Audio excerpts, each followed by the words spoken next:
how to write equation in LaTeX Overleaf. And for this, we go to our Overleaf file. And first of all, we do \begin, and then we search here for equation.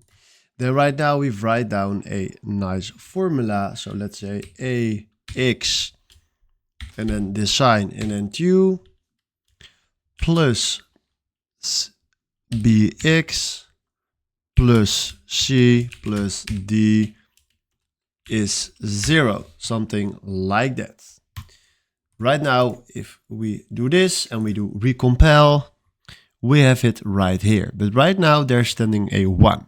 We want to remove that 1. So we go back and then we put a star right here, a star right here, and then we go a little bit to the top here, and then we write down \use package like always, and then we do emsmath.